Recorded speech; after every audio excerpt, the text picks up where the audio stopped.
Hey there, this is Carl Dawkins coming at you with another DBD lore video. This time we're looking at Tome 15, Ascension. Starting off with the survivors, we have Thalita Lyra. If you were to ask, Thalita Lyra would tell you that what she wanted in life more than anything was to bring people together.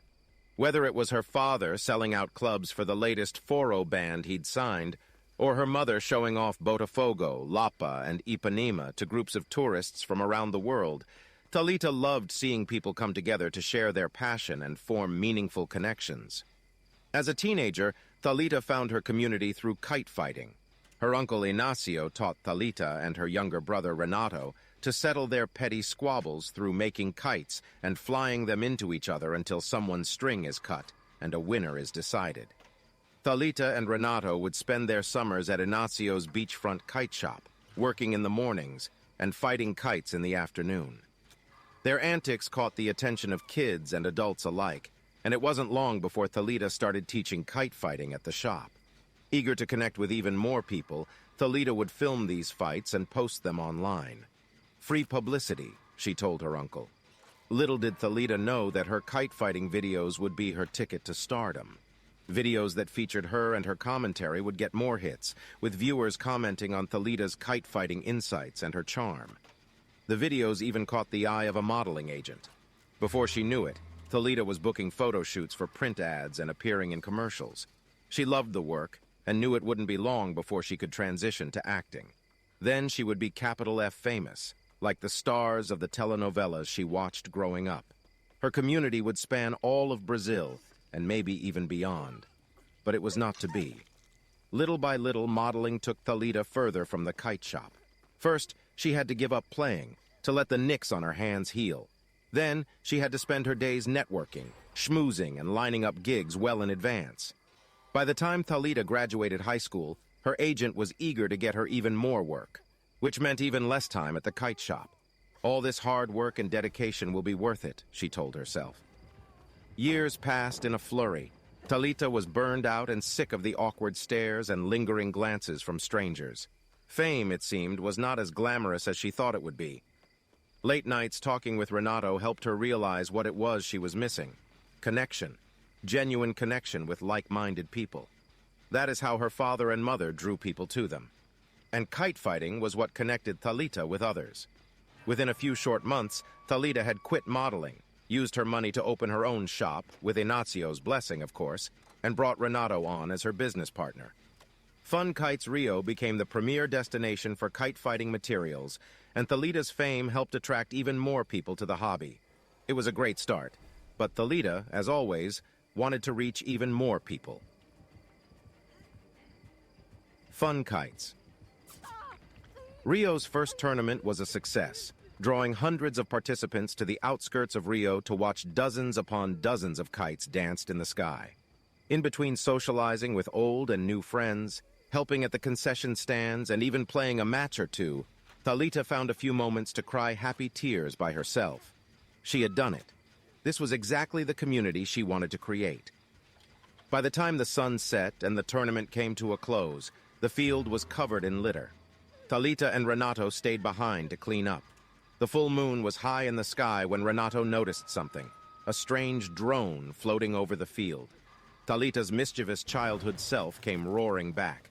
Time for a challenge, a race to take down the drone. Renato couldn't help but accept. In the end, Thalita's kite was the one to get caught in the drone's rotor blades. She cheered as Renato watched the thing sputter into the forest, leaving a trail of smoke in its wake. Thalita didn't want to look for the fallen drone. She was happy to leave her kite behind. But Renato walked off to the trees on his own, and Thalita couldn't let her brother wander the dark forest by himself. Deep in the woods, Renato found more than just the drone. Thalita heard a scream and watched as a man drenched in blood emerged from the forest. He grabbed her brother, desperate for help, but it was already too late. Thalita nearly screamed as the man split in two, and a woman stepped forward, covered in high-tech hunting gear. Why wasn't Renato moving? She grabbed her brother and ran. Another drone floated overhead, like the one she had downed with her kite. They were the hunter's eyes, and she had plucked one of them from the sky. Renato was in shock, and Thalita saw that his arm had been cut deeply. When? It didn't matter. He was bleeding, and they needed to get to safety. That was when she saw the factory, a rotting brick building collapsing under the weight of time. Thalita led Renato into the factory and found a dark alcove to hide. The hunter followed, and she dragged some wooden beams across the entrance. The only way out, blocked off. Thalita knew time was running out. If the hunter didn't find them first, her drone would. Thalita peeked from their alcove. The factory was changing, its dark and dingy walls dissolving to a bright and sunny landscape. A beach. She found her resolve. A way out. A chance to survive. All she had to do was run. Thalita put her arm around Renato and pulled him to his feet. She thought she heard Renato telling her to stop, but she ignored him. This was their chance. They ran along the beach, leaving the hunter behind, kicking up warm sand with each stride. Thalita never stopped running, not even when the sand turned into swirling black fog. All right, now for her brother, Renato Lyra.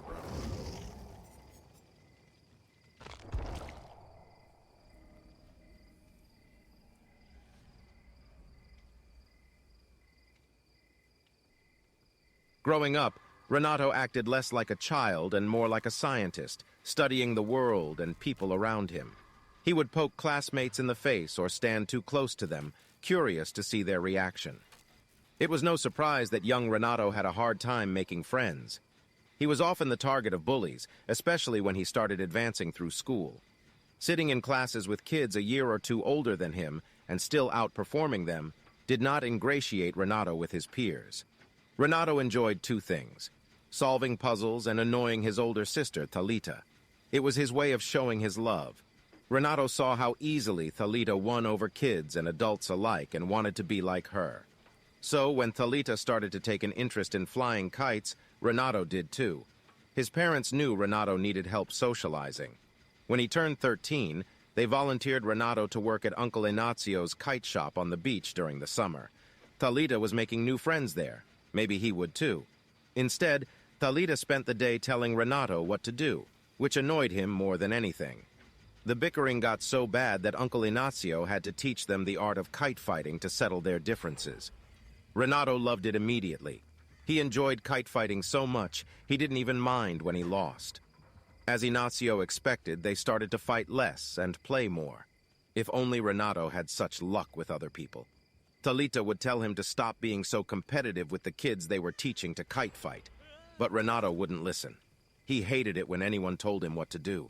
When Thalita started spending less time at the shop to focus on her modeling, Renato had to step up as teacher.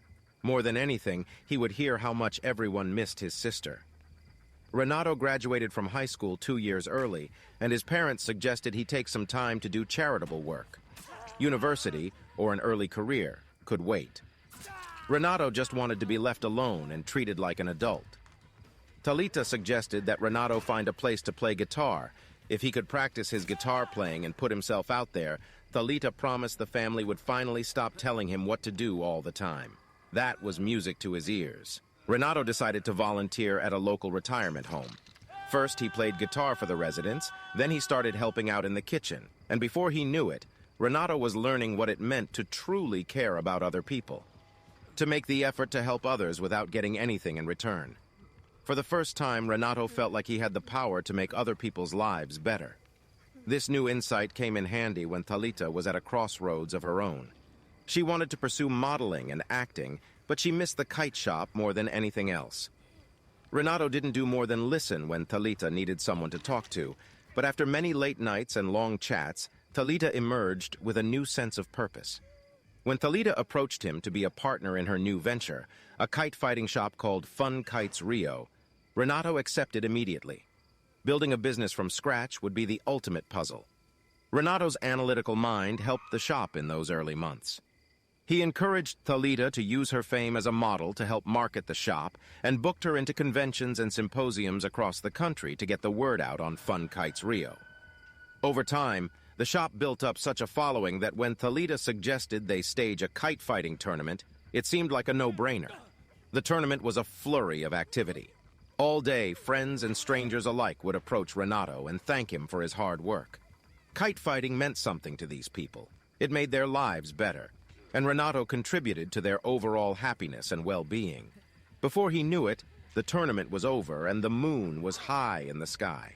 It didn't matter that he was tired or hungry or out in some remote field picking up garbage. It was all worth it. He only stopped cleaning when he noticed something up above, a drone. It made him think of the games he'd play with Thalita growing up, using their kites to take down remote airplanes, kites of people on the beach they didn't like, and so on. Thalita must have been thinking the same thing. She challenged him to see who could take down the drone, another chance to show up his sister, the perfect end to the perfect day. But no, this was a mistake. Renato felt a chill. He tried to stop Thalita, but she was already cheering. The drone ate up her kite and began its crooked, smoking descent into the forest. They were in trouble. It was only when he ran for the forest that Thalita sobered up and followed. It didn't take long to find the drone embedded in a tree, kite dangling from its dead rotor blades. The sharp string dug into Renato's fingers as he worked the knots. He nearly had the kite free when a bloody hand reached out from the dark forest and grabbed him. Renato jumped at the sight of the injured man. He was raving, babbling, desperate for help. Renato put his hands out to keep the man from falling. It was already too late. 2 blades sliced through the man and along Renato's arm. There was no time to look down at the wound. The blades were up in the air. The man was cut in half. And a woman clad in armor accompanied by a drone, like the drone Thalita downed, was standing before him. Renato knew he had to move, but he couldn't. Time was running out. Then he felt another hand on him, pulling him back. Everything was a blur. The cut in his arm was deep and throbbing, but he knew Thalita had him, and he knew he had to run. The night grew cold as they stopped to hide. Renato struggled to regain his breath, but there was no time. As quickly as they stopped, Thalita was pulling him again, towards an abandoned factory. But there are no factories out here, Renato thought to himself. The factory was even colder than the forest. He clutched his arm, trying to stop the bleeding. His head was swimming. How much blood had he lost already? Thalita was guarding him in some dark corner of the factory, and suddenly she was pulling Renato to his feet, telling him to run. Run where? She said something about a beach. Renato tried to stop her, tried pulling her back, but he was too weak. He couldn't see any beach. All he could see was black fog closing in on them. All right, now, moving on to the killer of the chapter, the Skull Merchant.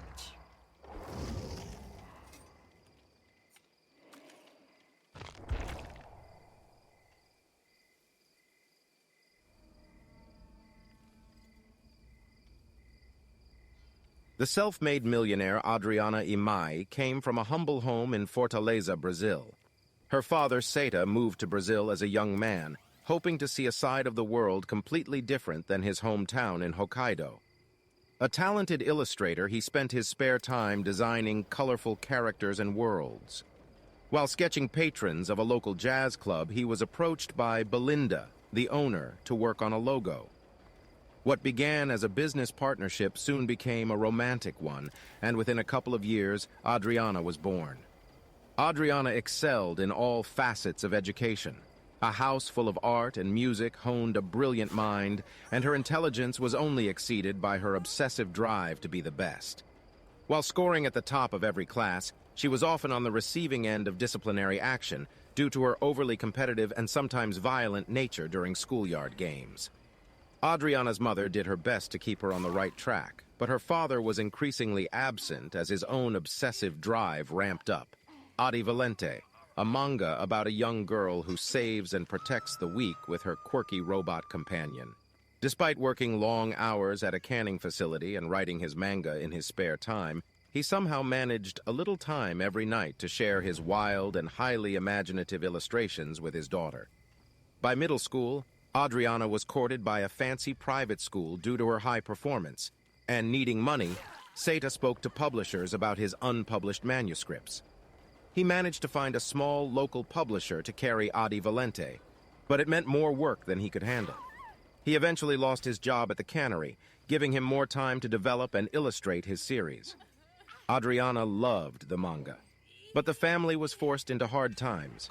In her final semester, Seta requested higher royalties, but the publishing company went into administration and decided to cut the series.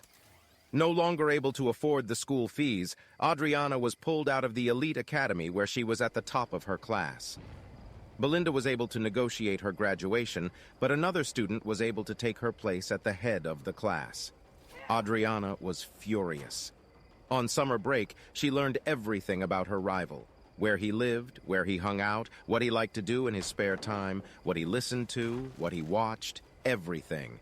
She even stalked him on his way home one late summer evening and considered the myriad ways she could ruin his life. But in the end, she did nothing, though something awakened within her and she felt like the anti-hero in a new story her father had been exploring.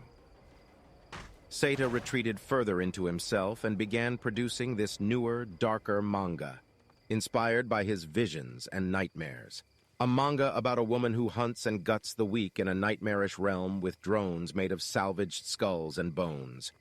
But unable to sell this manga, Sonjadores Sombrios, the family became solely reliant on Belinda's income. Adriana, looking for ways to make her own money, started a website dedicated to the world of Brazilian manga. It became a runaway success, and significant advertising dollars started to roll in. She realized she had no real interest in writing for it, though, so she convinced other kids to write for it for free while the money flooded in. The second she got an offer, she sold the site and never looked back. Proud of her accomplishment, she came home to show her parents the check. She never got a chance to show her father, though. He walked out the door that morning, never to return, leaving only a stack of unpublished manuscripts about the Skull Merchant mercilessly hunting those she deemed worthy of her efforts. To help her mother, Adriana began to study at the library, teaching herself investment and economics, and soon tripled her money. By the age of 18, barely with a high school degree, she had already become a self-made millionaire. As stories of this investment wunderkind spread across Brazil, more and more doors opened for her. Before long, she had the kind of money that allowed her to buy small companies that she would gut, replace with non-union workers, and sell at a profit.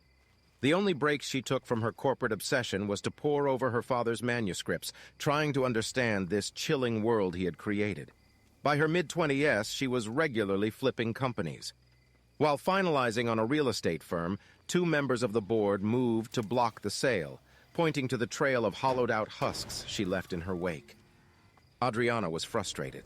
It took her weeks to find out who the holdouts were, but once she did, she thought about how it would feel to hurt them. She learned everything about the directors, stalked their every move, manipulated them into attending a conference in Switzerland, and while on retreat in the Alps, she made her move.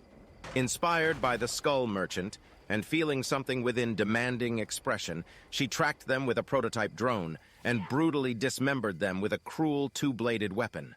The rush of emotion and adrenaline was unlike anything she had ever experienced before, and the company was hers. Thus began an unsettling cycle. Swoop in on a business, destroy anyone standing in her way, and gut the company for maximum profit. She targeted companies with larger-than-life CEOs and hoped one would present a challenge. None ever did. They just disappeared unremarkably. An aggressive manager of a fireworks company known for his survival tours was her last target, right at home in Brazil. Survival tours, a perfect cover. Adriana lured him to a decommissioned airship hangar. The hunt started at dawn and went the distance, with her still tracking him well into the evening. Locating him, she used one of her drones to direct him to a dead end, when a pair of kites suddenly appeared on camera, and the feed died. Her face hardened. Her eyes widened in disbelief as she slammed her laptop shut and charged to where the drone had crashed. There she found her prey reaching out to someone in the growing dark for help. Witnesses, not part of the plan. Without a second to lose, she plunged her blade through his stomach, exposing meat, bone, and a dying heart. The vitiated body staggered left and right, sending a shower of red over the green foliage. As her victim collapsed with a thud, she turned to the young witnesses. Wrong place, wrong time. They broke into a sprint. She gave chase, her blades thirsting for more blood. The lush green of the trees melted into a thick black fog. Real life warped into something like Sonjadores Sombrios. A sick grin crept across her face as she rushed forward to begin a new chapter in her life. Alright, now moving on to the Tome entries.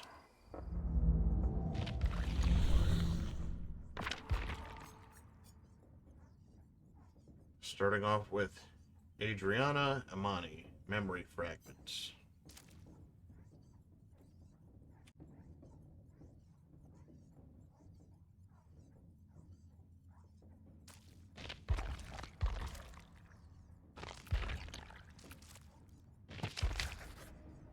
Second place. She wants to retch. She never comes in second place. If it weren't for those idiots at the publishing house canceling Dad's series, she'd be able to finish her semester. But they don't know genius when they see it. So here she is, watching her grades go into freefall as Joao takes top marks in the class. Joao. The name makes her spit. He's not special. He should be in second place. She sits at home, powerless. Maybe she can throw a wrench in the works. Call the school. Get him in trouble. She calls. She doesn't have a plan, but she calls. A secretary picks up. Hello? Adriana hesitates. Hello? I'm calling about my son, Joao. I didn't receive his grades. Can I confirm the address on file? The secretary, just like that, gives her everything. So easy. She hangs up, stares at the phone. Why has she done that? Her mind drifts to Dad's comic. This is what she would do. Gather information and exploit. She dumps her bike behind a fire hydrant, checks her watch. Should be any minute now.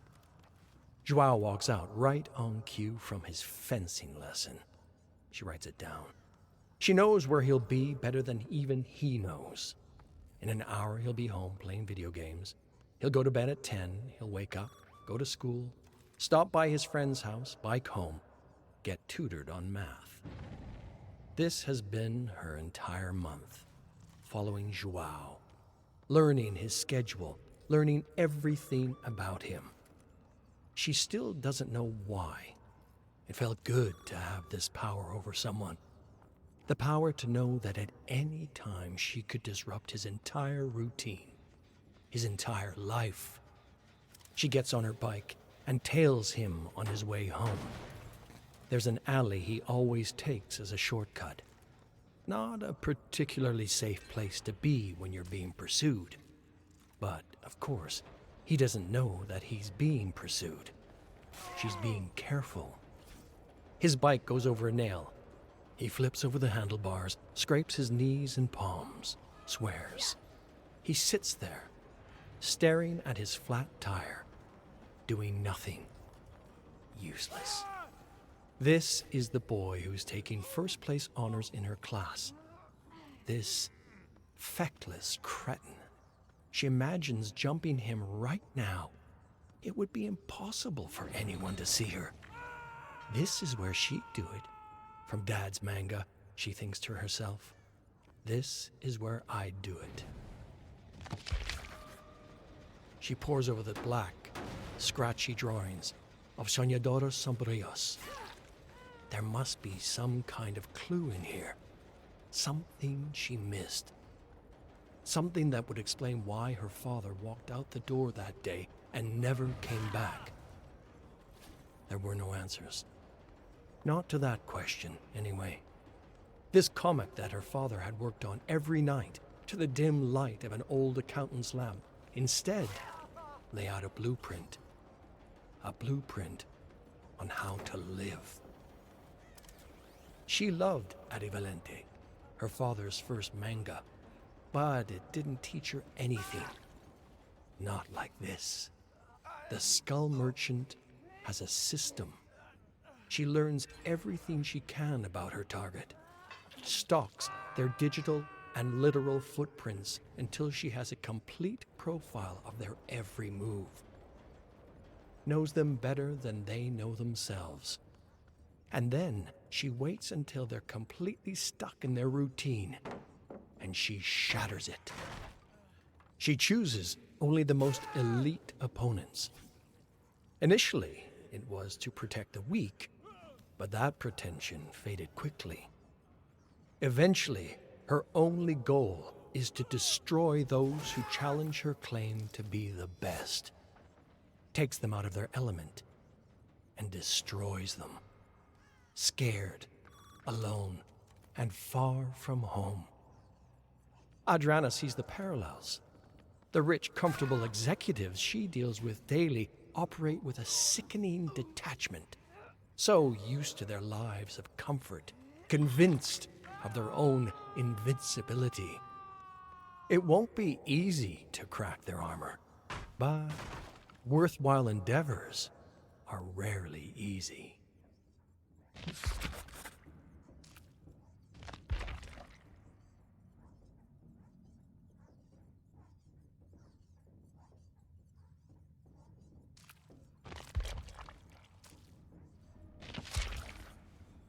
The Skull Merchant dips her blade into the fetid water, lets the blood and ichor slide off the gleaming carbon fiber, lets herself relax.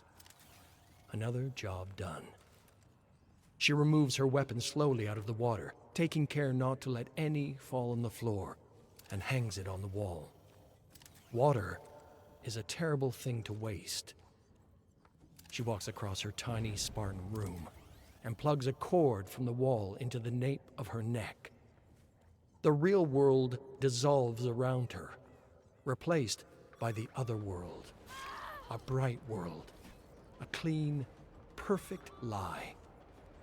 She stares right into the sun for a few moments, stopping only to close some particularly invasive pop-ups that have burrowed their way into her hardware. "You're the merchant, right?" A timid voice calls out somewhere behind her. She turns. A chipmunk with jacked human arms stares back at her. "I might be. Who's asking?" "Someone with a job." This guy probably paid top credits for that avatar, and he looks like an absolute joke. She isn't laughing, though. "I don't take jobs anymore. I work for myself." "Well, you might be interested in this one. He says you're run down, that you're all but retired." And who's he? I don't know much about him. He's a cyborg. Long past cyborg, I think. Might have run out of flesh to fuse the steel to. Might just be a robot by now. Goes by the name, Terry Chrome. "We'll see who's out of touch," she says, and jacks herself out of the other world. She looks at her bed and sighs. Won't get much sleep tonight. The hunt's calling. She gazes out of her window over the blasted-out wasteland of Rio de Janeiro as she plugs her arm back into the blade. Some people can't wrap their head around it. The business doesn't need to be successful to be profitable.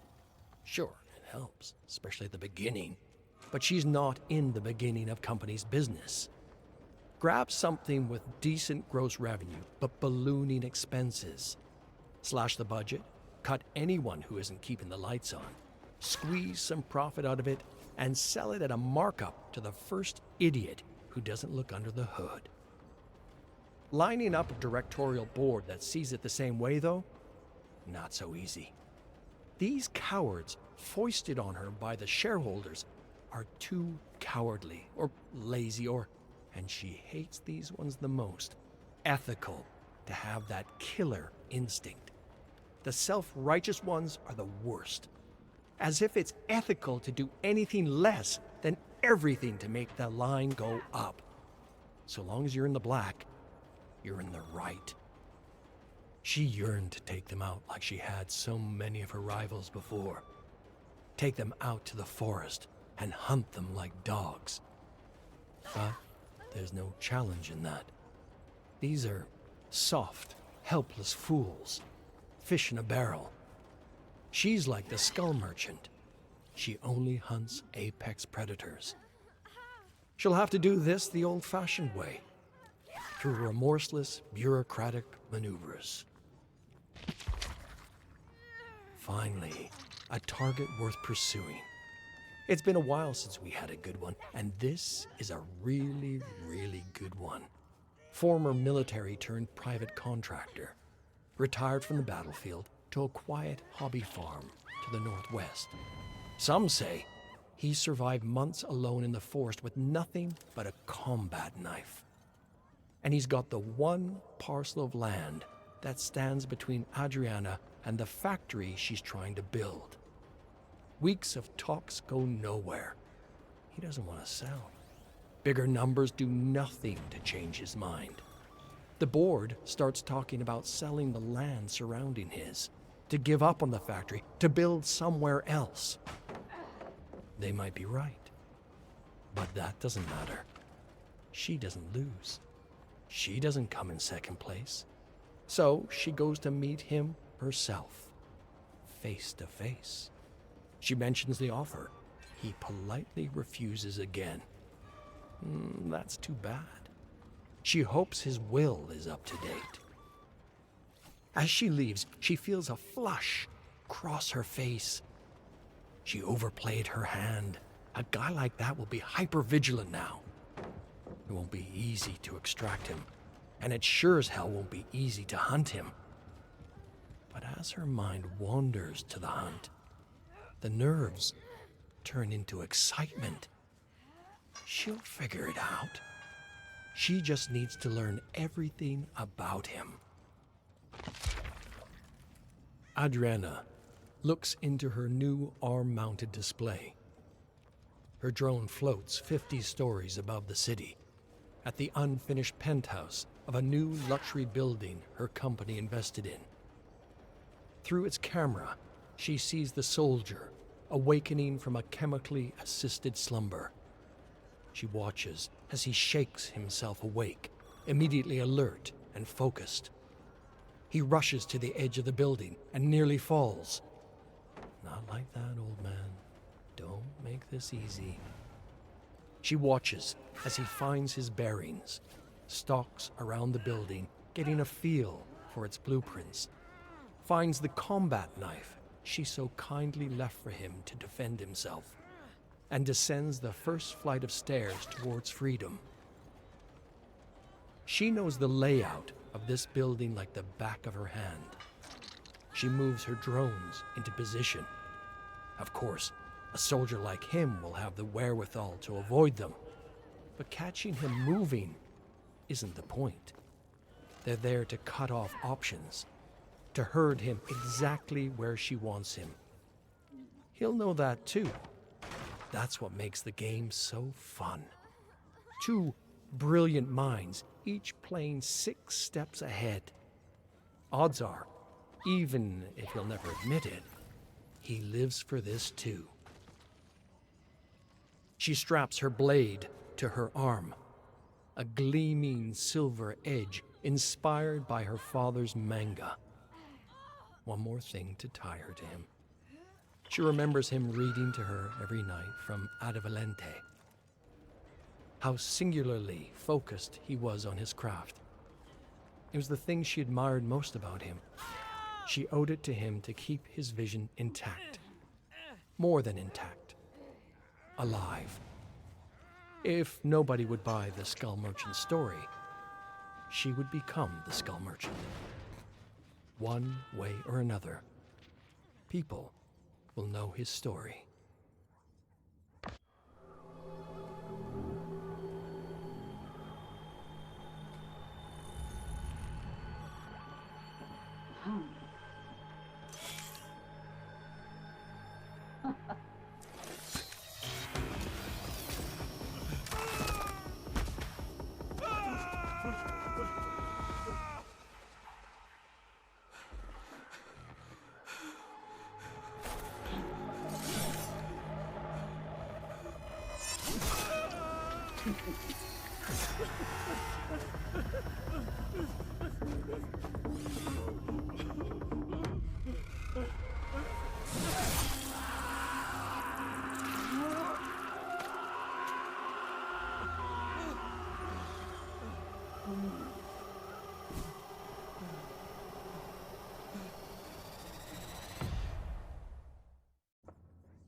Next up, Talita and Renato Lyra. Memory fragments.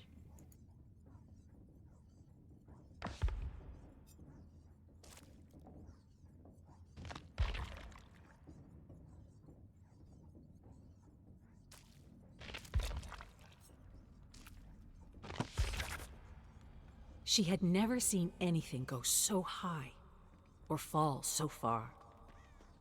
Uncle Ignacio cheers along with the rest of the crowd. Young Talita's ears vibrate from the sound, but she keeps her eyes on the falling kite. It looks like it's dancing, twirling in the wind as it descends. The match was the highlight of the day, exciting from the moment the 10 contenders threw their kites skyward. The cheers came in waves as strings crossed, and one by one the kites fell. The silence surprised Talita as the contenders on the field came down to 2 men, a teenager from Botafogo and Uncle Ignacio. Mom and Dad hug Ignacio so hard they don't notice baby Renato crying in Mom's arms. Ignacio is beaming, the same twinkle Talita saw in his eye as he assembled his kite that morning. She watches Ignacio walk up to the teenager and shake his hand. The boy smiles. Of course he smiles. He's among friends and peers on a bright, sunny day in the most beautiful country in the world, celebrating. The boy doesn't care that he lost. It's the people around us who matter most. Talita looks above the crowd and watches the boy's kite touch down softly on the ground. He fidgets with his hands. All he wants to do is fly a kite or work on the puzzle sitting in his bedroom. So much talking. It's useless. It's boring. We're here to fly kites, not talk. Renato looks around at the other kids. None of them are fidgeting like he is. They're not shifting their feet or looking around. It's so strange how they can stand so still and watch Talita demonstrate kite design. Not just watch, but listen. Really listen. But people always listen to Talita. They listen to her thoughts and laugh at her jokes and talk to her and invite her to things. Grown-ups, kids, everybody. Renato tried one of her jokes himself. No one laughed. He stops studying the other kids and watches his sister. She is special, even among the kids their age. He makes eye contact with her and she smiles. He smiles back, but it's a sad smile. He knows, no matter how hard he tries, no one will ever look at him the way they look at her. Finally, Talita ends her talk and it's time to throw their kites into the air.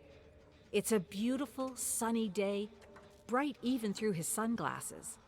He hears some of the kids comment that it's too bright to see their kites so high above the beach, but he doesn't let them distract him. He can see his kite just fine, and he can see his opponent's kites too. Talita says it's unsportsmanlike to knock out other kites so quickly. Renato never understood this. It is literally the game. His smile grows as each opponent falls. A true, joyous smile. Hold on. Why is my string gone slack? Renato looks up and sees his kite floating downward. Talita's cheering next to him, grabbing his shoulders and whooping. No, this cannot happen. If I can't be popular and I can't be a winner, then what can I be? Talita accepts the bottle from her friend on the right. Whatever's in the bottle, she likes it. After a generous sip, she passes the bottle to her friend on the left. They are sitting around a small bonfire on the beach, all 10 of them, laughing and singing into the quiet night. The perfect capper to a long, tiring, fun day at Ignacio's shop. Renato went home immediately after they finished closing up. He rambled about needing to prep, and his rambling turned into a lecture about how Talita should prep too. She stopped listening at that point. What a silly boy. Talita laughs at the thought. Renato doesn't have the slightest idea. This time with friends, most of whom she met at the beach, is many-splendored. It is careless abandon. It is utter joy. And it is prep. Talita has crossed kites with most of these kids. Some of them she had taught herself. Others were already regulars when she started working for her uncle. All of them are very good kite fighters. And Talita has been around them long enough to realize they fight kites the way they tell jokes, sing songs, and ask questions. Some of them handle victory with more grace than others, and some of them suffer defeat with more bitterness. Being with her friends helps her be a better kite fighter, before, during, and after the match. And she gets to stay up all night having fun. Try beating that, Renato. It was his most difficult match. Renato always liked ending a kite fight quickly, and he knows that Talita knows this. She did what he expected her to do, stay away from him early on and let him take down most of the competitors. Renato was happy to do it. There's a reason I can take down these other fighters. This sport is a puzzle. I've put in the work. I've studied the puzzle. When the field of competitors narrowed to Renato and Talita, he turned his focus on her. He went on the offensive, chasing her back and forth across the sky. Her theatrics always annoyed him. This is not supposed to be a show. This is a fight. Renato finally outmaneuvers his sister and catches her string with his kite. Tangled, they tug at their strings. Not too much, Renato reminds himself. One sharp pull is all it takes to snap your string and hand victory to your opponent. The crowd is louder than ever, waiting in anticipation to see who will win. But Renato already knows it will be him. A few gentle pulls of his string, and he saws through Talita's line. His kite soars, the last one in the air, as Talita's begins its descent. The crowd cheers, but Renato doesn't hear them. Victory is for him and him alone, and one other person. He runs to his sister and picks her up in a big bear hug. Whatever their differences, whatever way she bothers him, Talita has always been there, pushing Renato to be better in every way, whether she knows it or not. Renato won, but it is their victory together.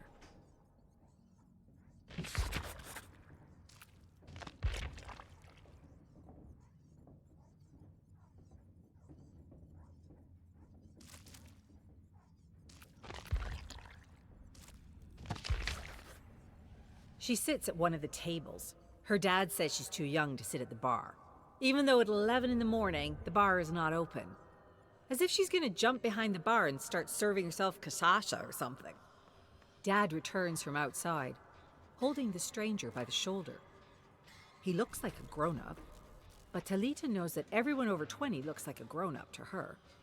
At 10 years old, the world is still divided into kids, big kids, and grown-ups. Talita was with her dad when they crossed paths with the stranger. Talita was going to be dropped off at home for lunch.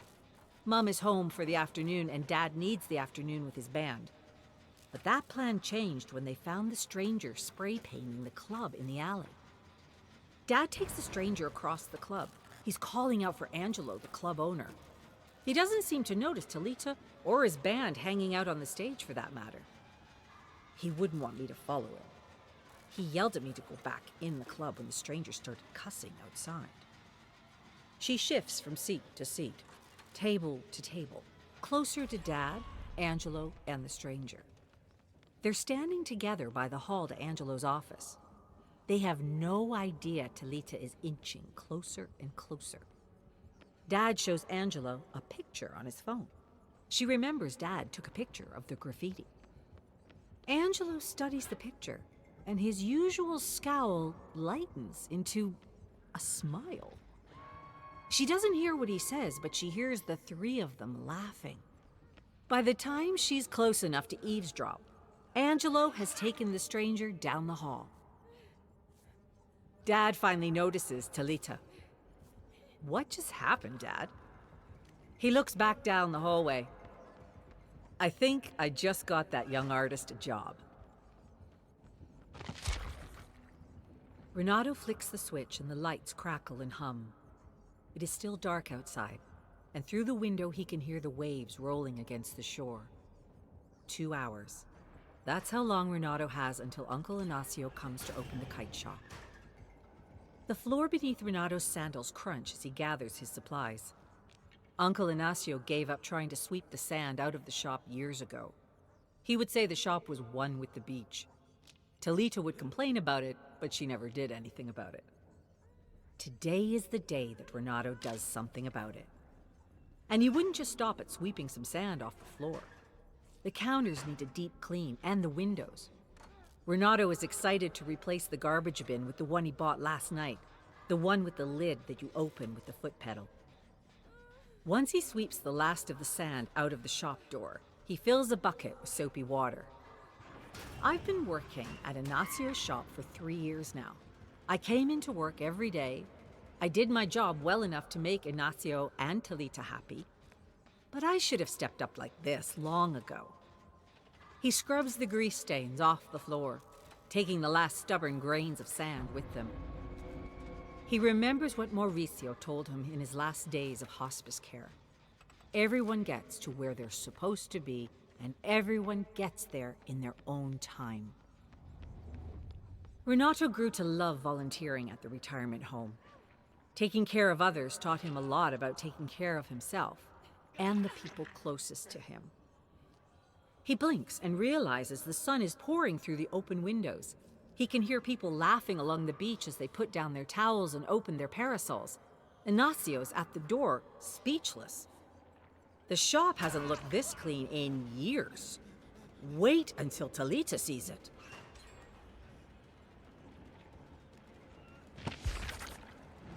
It was supposed to be a fun girls' night out.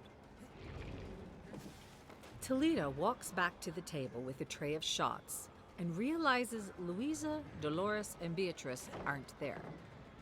Where did they go? She hears excited chatter from a group of girls standing by the bathroom.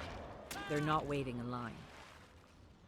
In between the excited chatter, she hears yelling from the other side of the bathroom door. Talita breaks through the crowd of girls and into the bathroom. She remembers Dolores had mentioned that she would smack Antonia if she saw her here again, and she only got angrier the more Talita and the others tried to calm her down. Talita stands, gobsmacked, at the sight of Dolores and Antonia on the white-tiled floor, arms flailing. I must have missed the big smack Dolores was talking about.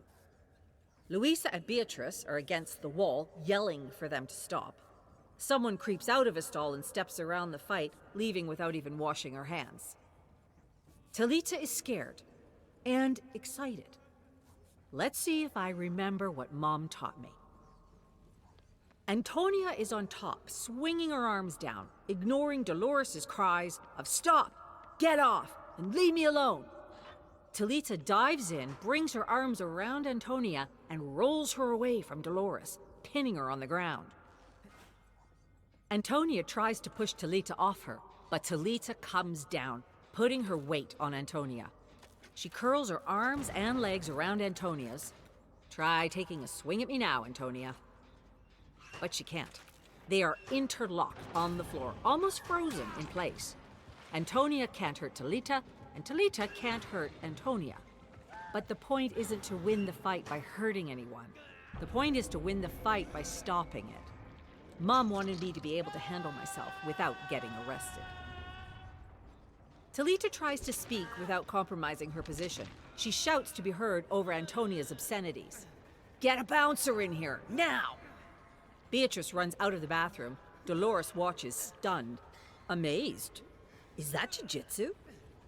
Talita smiles. Mom always said it would come in handy one day. His mother would always say, "No one is an island." Renato knew what the saying meant, and he knew it wasn't true. Renato felt like an island most of his life, either unable or unwilling to build bridges and connect to the other islands that would pass him by. Renato breathed in the clean air. No cars allowed here.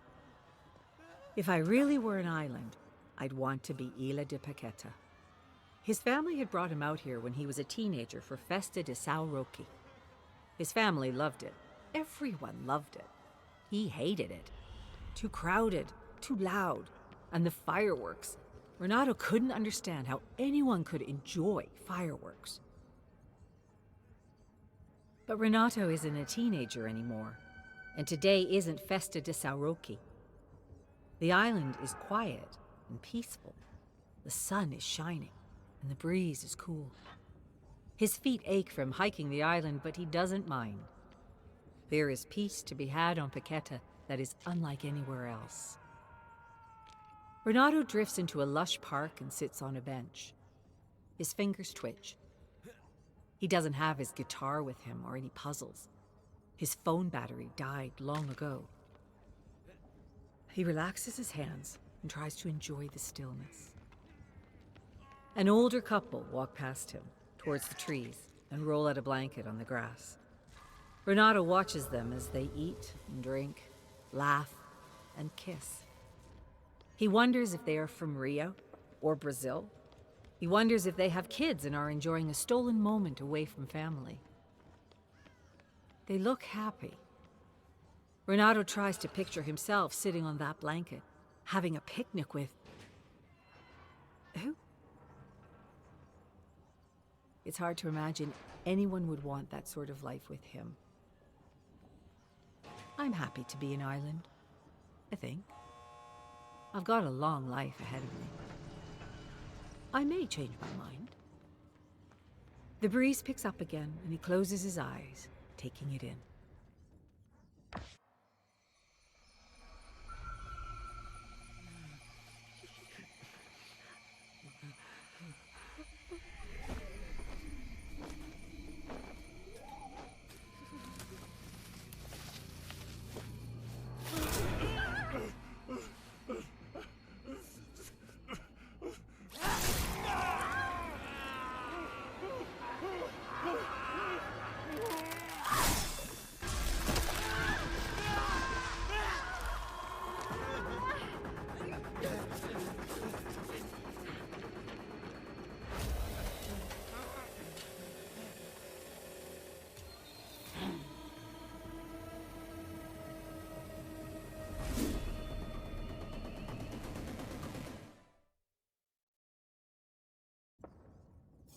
And last but not least, the House of Arkham, the absolutely horrifying maniacal puppet show.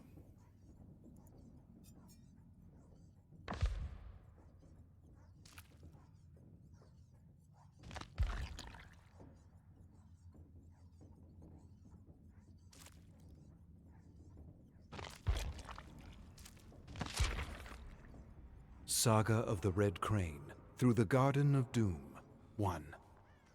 Riding at a gallop through pools of moonlight and shadow, Saku ordered Maurice to slow down as they entered a strange city overgrown with giant vines and huge glowing flowers. Carefully, Maurice picked his way through the narrow streets and only halted when Saku tugged on his mane. With a grim expression, she searched the buildings for signs of an ambush, but didn't spot anything. She was about to order Maurice to move on when she heard a strange blend of whispers and sounds coming from the fog. Sounds she couldn't quite make out, but somehow recognized from her childhood. What strange realm had they happened upon? What were these giant vines? What were these strange sounds? She didn't know. She couldn't know. The nightmare was beyond words, beyond reason, beyond comprehension. And she had stopped trying to understand what could not be understood long ago. Maurice neighed, and she understood him. "I don't like this place," he said. "Let's get out of here." This, too, she didn't try to understand, but was grateful to have a friend she could communicate with, even if he was a horse.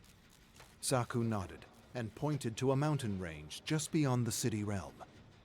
"We'll find refuge in the hills. Let's..." A sudden explosion interrupted her.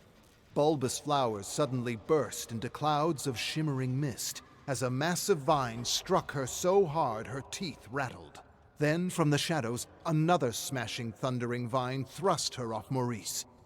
Instinctively, she reeled to her feet as countless vines attacked her from every direction. With a high-pitched ring, she withdrew her katana, spun, thrust, and sliced away. And just as she sliced the very last vine, she heard a desperate whinny. Saku turned to see vines dragging Maurice into a dark alley, his hooves desperately chopping air, his head thrusting back and forth to break free. With a great sense of urgency, Saku bolted after Maurice, but stopped suddenly when she heard another strange noise. From behind her came the march of feet and the clang of metal. Saku turned slowly to register a mass of fog advancing on her as though it were alive. And then from the swirling mass of fog came undead warriors clad in armor she vaguely recognized. And not wanting to lead this undead army to Maurice, she charged toward the mountains silhouetted by the moon. Saga of the Red Crane through the Garden of Doom 2. Charging up the jagged mountain trail, Saku searched for a cave or crevice to hide from the undead army. Now she was certain that she had somehow been lured into a trap created by the Black Serpent clan, who could manipulate the fog and use her memories against her. She had hunted down and executed most of the clan members back home, and she had followed the remaining cowards into this living nightmare that had trapped them all. With a rasping breath, Saku halted when she reached a bottomless chasm. The end of the trail. Nowhere to run. Nowhere to hide. Gathering herself, she stared long and hard into the endless darkness below. There were too many soldiers to contend with. She would likely die here. At least she had given Maurice a fighting chance by diverting the army from him.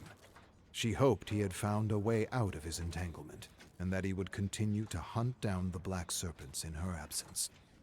Then, taking a deep breath, Saku closed her eyes and visualized the battle to come as she prepared for the inevitable. The absolutely horrifying maniacal puppet show, guest starring Ashy Slashy, 1.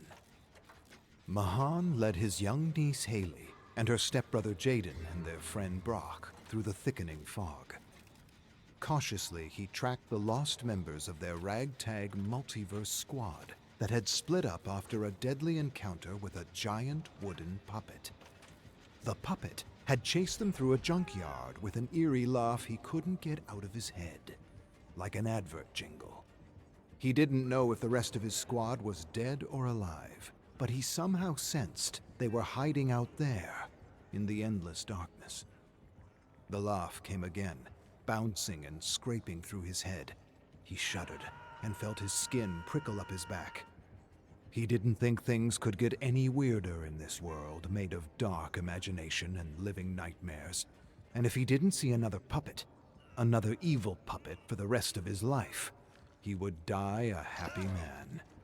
But just as he formed the thought, as though the nightmare were reading his mind, a strange purple and yellow booth materialized before him out of the fog.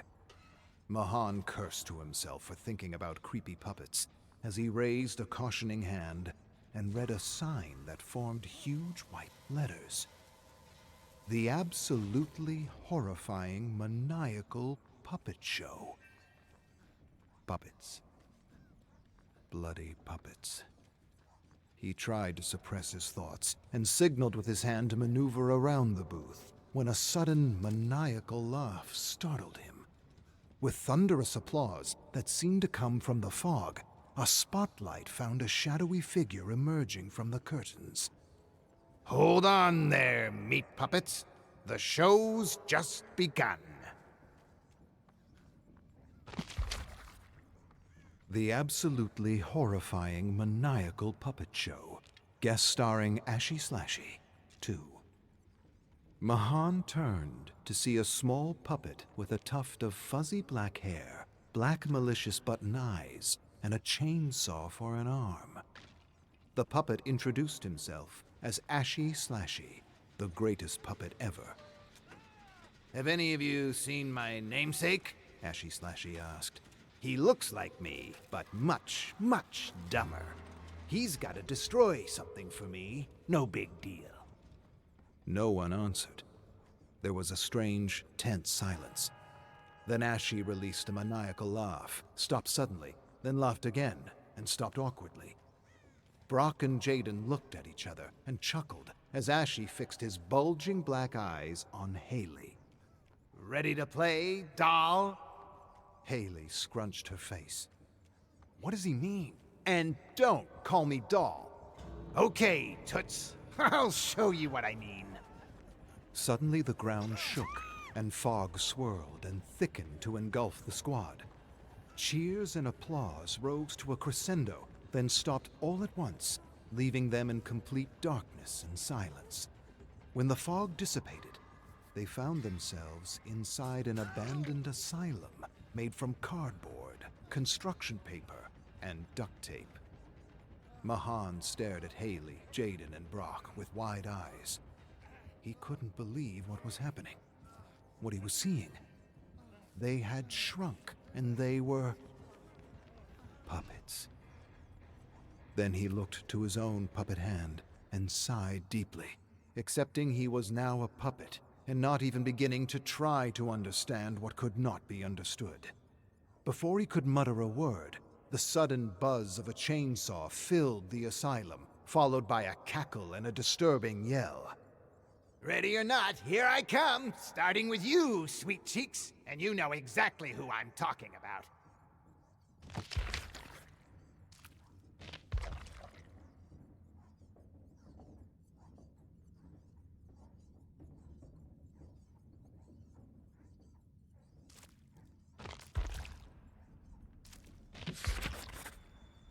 The absolutely horrifying maniacal puppet show. Guest starring Ashy Slashy. 3. Bolting down the cardboard hallway, Puppet Mahan reached the garage door of the asylum. He halted and read a sign above the door. Escape here. He turned to face Puppet Jaden, who handed him the AA batteries they had scavenged in the asylum, and he told Puppet Haley to get ready to lift the door. He then realized for the first time they had lost Brock. Where the hell's Brock? Just as he asked the question, Puppet Brock came staggering around the corner, screaming for help. He didn't get very far before a chainsaw ripped through his body, sending puffs of white fluff and red confetti into the air. Trembling, Puppet Mahan struggled to add the batteries to the electric panel, and just as he placed the last battery, Puppet Jaden pushed the button to unlock the door, and Puppet Haley thrust the door upward with a thunderous smacking sound. Where you going, Toots? I got a little something for you. Haley turned to face Ashy. Don't really care for little. Feisty. And with a diabolical scream, Ashy Slashy came rushing toward them as the last 3 puppet survivors raced outside and desperately dove through a wall of fog. Applause filled the asylum and stopped suddenly as Ashy approached the exit door. He shook his head and released a groan of frustration followed by a peal of laughter. And we were just getting started. Such a tease. With difficulty, Mahan rose and helped Jaden and Haley to their feet. To his relief, they were human again. He sighed and was grateful most of them survived this horrifying puppet realm. And as he prepared to continue his search for the lost squad members, he tried not to think of giant wooden puppets, or any other type of puppet for that matter. He didn't want to give the living nightmare any more ideas. Memory 4011. All things considered, the Pineapple is one of the better internet cafes Min has been to. Even through her headphones, she can hear the boy at the next station snoring. Is it nighttime? There are no windows back here. Min takes another gulp of her energy drink. Her phone buzzes next to the keyboard. She ignores it and plants the flag on her home base. The banner fills the screen. Victory Winning used to feel good. Now it's all she expects of herself. Losing hurts all the same. Why does she feel like she's losing all the time? She's booted back to the lobby and queues for the next match. Her phone buzzes again. She knows what she'll hear on the other end of the line. Her father yelling again, telling her she's wasting her time, her mind, her life. Mom will probably be crying close by, just to make sure Min can hear her. The phone stops buzzing. I still need to go home at some point. The yelling will be even louder then, maybe even worse than yelling. Things can't keep going like this. I'm not wasting my life. Min watches the screen dissolve into a loading screen. This is my life. So many people become famous playing MOBAs like this one. I'm just as good as any one of them. The only difference is they're playing in stadiums, and I'm stuck here at the Pineapple. The game starts. Someone taps her on the shoulder. She ignores it. Go away, I'm not feeling sociable today. Another tap on the shoulder. Min spins around in her seat. The girl is about her age.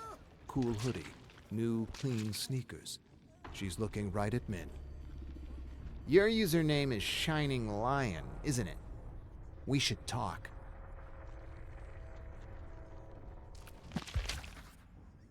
Memory 196. His dad takes the claw hammer from him. Let me show you.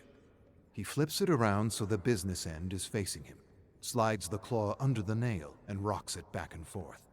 The nail comes out with ease. You need leverage, son. Caleb tries himself. The nail comes out immediately.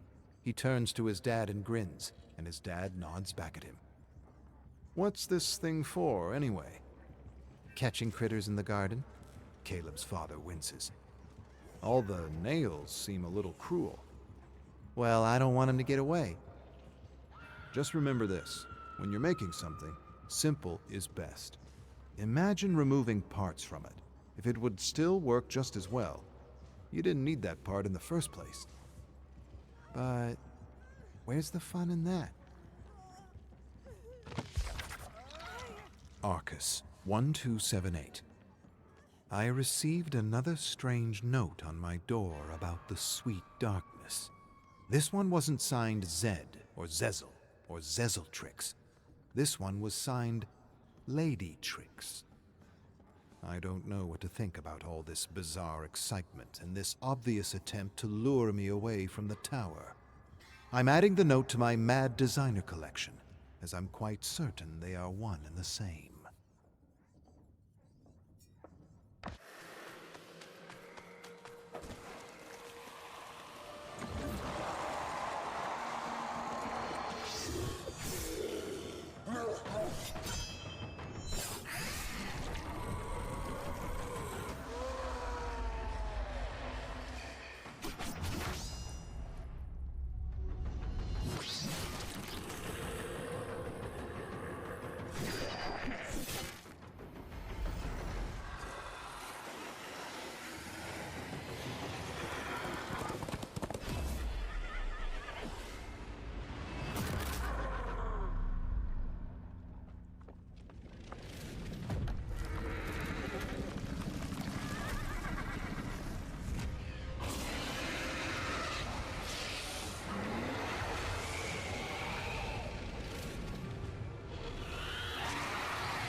Alright, well that'll do it for Tome 15 Ascension.